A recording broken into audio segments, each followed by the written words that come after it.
Nuevos decretos promulgados por el presidente Biden, estos con carácter económico. Tienen que ver con el salario mínimo para empleados federales, con asistencia alimentaria y más. Pero dice el gobierno que esto no reemplaza su propuesta para un nuevo paquete de estímulo de 1,9 billones de dólares.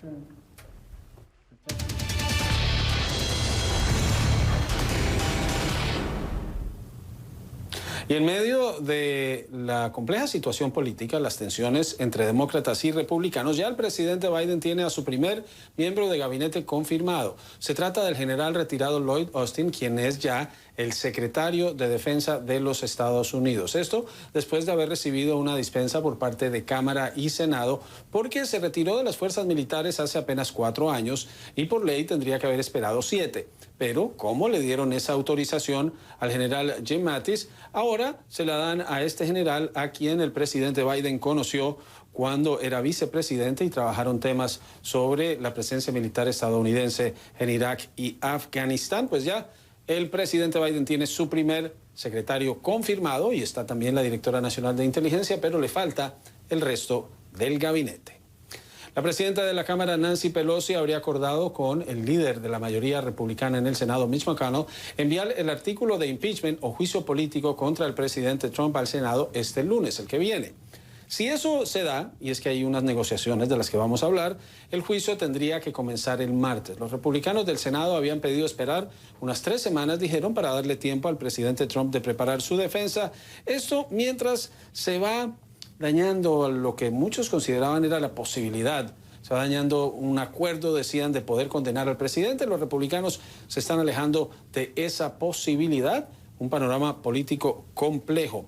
Tan complejo que recuerdan ese día que el presidente Trump, el 6 de enero, incitó a una turba que fue luego y asaltó el Capitolio. Pues ahora el sindicato que representa a los agentes de la policía del Capitolio, porque el Congreso tiene su propio departamento policial con unos 2,000 agentes, dice que han confirmado que 19 agentes hasta ahora han dado positivo para el COVID-19 desde el 6 de enero. No confirmaron si esos agentes estaban trabajando ese día, si estaban en la reyerta, pero sí que 19 de esos agentes de la policía ahora han dado positivo, están siguiendo el tratamiento de rigor. Pero hablemos de la disputa política, de qué puede ocurrir. Y les decía yo al principio que aunque los demócratas son mayoría desde el 20 de enero en el Senado, la agenda todavía lo controlan los republicanos. Vámonos hasta el complejo del Capitolio y ahí se encuentra Yone Molinares. Yone, ¿por qué si ganaron y ya tienen mayoría, no mandan? La respuesta corta es porque están operando bajo las reglas de antes de que los demócratas tomaran la mayoría, el 20 de enero. Una respuesta un poco más digamos, compleja, es porque están los dos, demócratas y republicanos, McConnell y Schumer, demócrata y republicana, están negociando porque los republicanos consideran que en una división 50-50, los republicanos deben tener un papel y un rol más prominente en el desarrollo legislativo.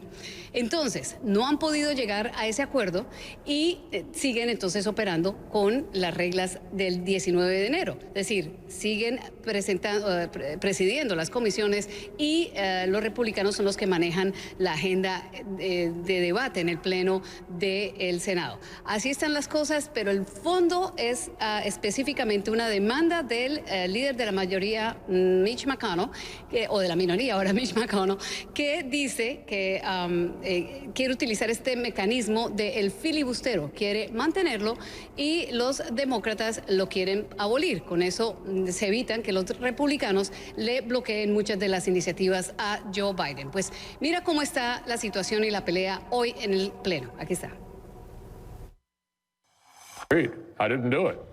Yo no lo hice. El presidente Trump no estaba feliz con eso y tuiteó.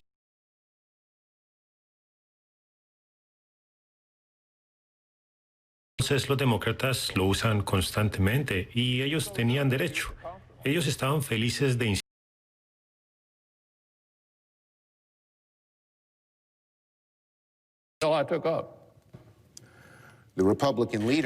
Sin embargo, el líder republicano ha hecho un pedido que podría poner limitaciones adicionales a la mayoría. limitaciones que nunca han sido utilizadas antes. De hecho, su propuesta podría remover una herramienta que usó el mismo líder republicano 2 veces en el Congreso pasado para acelerar la confirmación de designados republicanos. En esencia, los demócratas dicen que eso no debe ser parte de las negociaciones y que McConnell está intransigentemente incluyéndolo en esta negociación. La conclusión de todo esto, Juan Carlos, es que el Senado está estancado y con eso la agenda de Biden. De hecho, el mismo presidente estuvo hoy en la Casa Blanca presentando la otra parte de las prioridades iniciales de su gobierno, que es la economía. Y con eso, pues, presentó 2 decretos esencialmente para mejorar el salario de los empleados federales y los que tienen contratos con el gobierno, a subirlo a $15 por hora. Y también, pero esto solamente para los empleados federales, y también mejora la capacidad o aumenta los alivios para las personas de bajos recursos que tienen, entre otras asistencias, el llamado comúnmente estampillas de comida, etcétera. Así lo dijo Biden.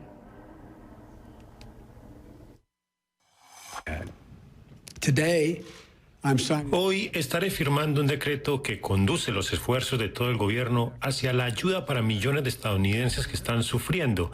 Le pide a las agencias federales que hagan lo que puedan para proveer alivios a las familias, a pequeños negocios y a comunidades. Y en los días que vienen, espero que las agencias actúen. Déjenme explicar cómo, en una o 2 formas, esto puede cambiar la vida de los estadounidenses. Debemos enfrentar la creciente crisis de hambre. 1 de 7 hogares en Estados Unidos, 1 de 5 hogares afroamericanos o latinos reportan que no tienen suficiente comida.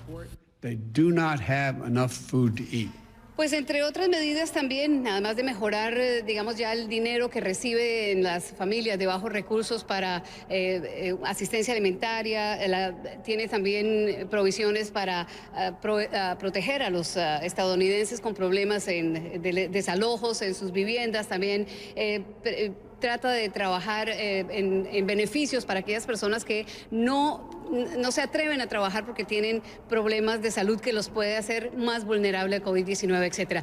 Biden dice que esto es solamente la parte que puede hacer obviamente la Casa Blanca, pero todo lo que necesita hacer para poder generar el impulso económico que el país está necesitando debe salir del Congreso. Es decir, que el Congreso apruebe casi $2 billones en una propuesta que entregó el presidente Biden, pero esa no está muy clara. La presidenta de la Cámara de Representantes dijo se va al Congreso esta semana que viene, regresa mientras tanto, van a negociar y posiblemente a comienzos de febrero estarían entonces votando en la Cámara de Representantes. Como el Senado está estancado, quién sabe cuál será el futuro de este paquete y de otros, Juan Carlos. Bastante complejo el tema, Ione, no va a ser fácil, veremos qué ocurre, porque el que anuncien el envío de los artículos o del artículo de impeachment de juicio político también puede ser señal de negociación para presionar a los republicanos. Veremos qué ocurre este fin de semana. Muchas gracias, Ione Molinares, desde el complejo del Capitolio. Y precisamente hablemos sobre por qué el presidente Biden está emitiendo estos decretos hoy. La situación económica en Estados Unidos es crítica para miles de familias. El informe de Michael Roa revela por qué para algunos cualquier ayuda, la que sea, debe llegar y debe llegar pronto. Todas mis medicinas. Joseph Palma ha perdido sus esperanzas en medio de esta pandemia. Dice que con frecuencia pasa 1 o 2 días sin comer. It's not right, it's not great. I had to survive, I had to eat something. Palma trabajaba como contratista en la aerolínea American Airlines, pero fue despedido en marzo. Sobrevive en el estado de Nueva York con $275 a la semana que recibe de la ayuda por desempleo y los beneficios de los cupones para alimentos. Perdió su apartamento y ha tenido que reducirse a esta habitación. Compra su comida con descuento en la estantería donde están los alimentos vencidos. That's the only way I can eat because it's cheaper. It's almost half a price on sometimes more than that. I keep it for the longest I can keep it so I can wait for my next check for food stamps. Palma es uno de los más de 120,000 trabajadores de aerolíneas que se han quedado sin trabajo por la pandemia. La industria del transporte sufrió un duro golpe ante la crisis desatada por el COVID-19 cuando los estadounidenses dejaron de viajar, de la cual aún no se ha podido recuperar. Entre el transporte aéreo, ferroviario y terrestre se han perdido más de 260,000 empleos. Junto a la cama de Palma hay medicamentos por un valor de $300. Una afección cardíaca lo dejó con una deuda de $12,000 en facturas del hospital y debe otros $20,000 en préstamos estudiantiles. La carga de estas preocupaciones, dice, hace que se vuelva aún más difícil encontrar comida y trabajo. I can't even go to food banks because I have no car. Every time I go to looking for a job, I have to walk so many miles. Palma espera que las políticas económicas de la administración de Joe Biden ayuden a mejorar su situación y la de otros tantos estadounidenses. Michael Roa, CNN, Atlanta. Y como les decíamos, hoy son 2 decretos, pero el gobierno insiste en ese paquete de estímulo a la economía de este país. Hablemos ahora de la controversia que se dio en Washington, porque ustedes vieron imágenes de soldados de la Guardia Nacional que descansaban dentro del Capitolio. Eso lo mostramos. No era que estuvieran durmiendo ahí, ellos tienen sus alojamientos, pero entre guardia y guardia los dejaban descansar en el piso. Pues alguien decidió, y la policía del Capitolio les dijo, que salieran del recinto porque había mucha gente y que se fueran para un estacionamiento. Legisladores demócratas y republicanos, muchos de ellos veteranos de las fuerzas militares, indignados rechazaron el tratamiento y algunos soldados se quejaron a CNN, pidieron la reserva de su identidad para no sufrir ningún tipo de repercusión porque se consideraban traicionados. Pues ahí ven a la primera dama, Jill Biden, hoy fue al Capitolio y le llevó una cesta y otros productos a algunos de los integrantes de la Guardia Nacional para agradecerles por haber protegido la capital y haberse asegurado de que en Washington transcurriera en calma la toma de posesión que les llevamos esta semana. En donde no hubo mucha calma fue en Portland, en Oregon, allá en el Pacífico de Estados Unidos. 4 protestas en una misma jornada y 2 de esas protestas terminaron en actos violentos. Una era contra la sede del Partido Demócrata, otra era contra la sede del Servicio de Inmigración y Control de Aduanas. De acuerdo con las autoridades, manifestantes llegaron armados con diferentes tipos de implementos. Hubo 4 detenidos por las protestas en esa ciudad, ante la expectativa de las autoridades preocupadas porque las manifestaciones autorizadas, legales y contempladas por la Constitución terminen convertidas en incidentes violentos como el acto de insurrección que se vivió en el Capitolio de Estados Unidos el 6 de enero. Y oigan esta. Hemos reportado sobre cómo el presidente Biden en la oficina oval tiene ahora un busto de César Chávez. César Chávez, un ícono de la defensa de los derechos civiles por su trabajo para proteger a los trabajadores agrícolas, valga la redundancia, en Estados Unidos. ¿Por qué hay controversia? Porque uno va a redes y en redes se encuentra de todo. Pues hay algunos estadounidenses, que seguro no han viajado mucho, que están indignados. Se quejan en redes de que, aún después dicen, de que Chávez facilitó el fraude electoral en Estados Unidos y destruyó a Venezuela, su busto esté en la oficina oval. Obviamente no saben que César Chávez fue defensor de los derechos civiles y es estadounidense, y que Hugo Chávez, el fallecido presidente de Venezuela, no es la misma persona, pero creen que el apellido Chávez es el mismo y por eso han generado controversia en redes quejándose. Les convendría leer un poquito y de pronto viajar un poco más.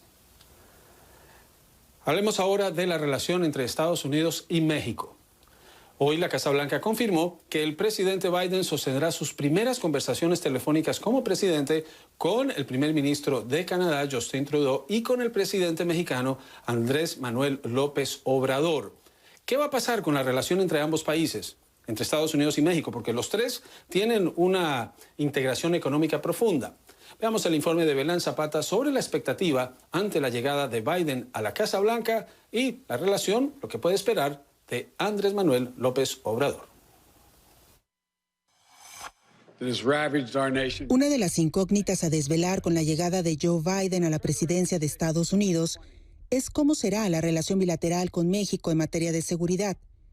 Y es que el nuevo gobierno apenas ha dejado ver unas cuantas pinceladas sobre hacia dónde debería ir esta relación. Dice a CNN Gerardo Rodríguez, profesor de Relaciones Internacionales en la Universidad de las Américas Puebla. Biden tiene otras prioridades, como es mejorar las relaciones en materia de seguridad también y de defensa con Alemania, Francia, con China, con Canadá. En contraparte, el presidente de México, Andrés Manuel López Obrador, ha expresado su deseo de reorientar algunas políticas, como las establecidas en la Iniciativa Mérida, firmada en diciembre de 2008 entre México y Estados Unidos para combatir el tráfico de drogas y armas en ambos lados de la frontera, a través de la compra de equipo y capacitación para los cuerpos de seguridad en México, con financiamiento de Estados Unidos. Así lo reiteró este lunes el mandatario mexicano. Estamos nosotros planteando algo profundo. No es que sigamos con el plan Mérida, de que nos mandan equipos, nos mandan helicópteros artillados, como era antes. No, queremos control en Estados Unidos de la venta de las armas. Un ajuste con el que coincide el profesor y analista experto en temas internacionales. Yo creo que Iniciativa Mérida ya es un proyecto que dio mucho de sí, ayudó a que Estados Unidos aceptara que tiene una corresponsabilidad en la materia. Sin embargo, el gran beneficiario de Iniciativa Mérida fueron propias empresas estadounidenses. La llegada de Biden a la Casa Blanca ocurre también mientras las relaciones diplomáticas entre los dos países se han tensado tras la exoneración en México del exsecretario de la Defensa Nacional, Salvador Cienfuegos, detenido en octubre en Los Ángeles por cargos relacionados con el narcotráfico, de los cuales el exfuncionario se declaró inocente. El Departamento de Justicia de Estados Unidos dijo en un comunicado estar profundamente decepcionado por la decisión de la Fiscalía Mexicana de no ejercer acción penal contra Cienfuegos. La Fiscalía señaló que no encontró prueba alguna de conducta delictiva.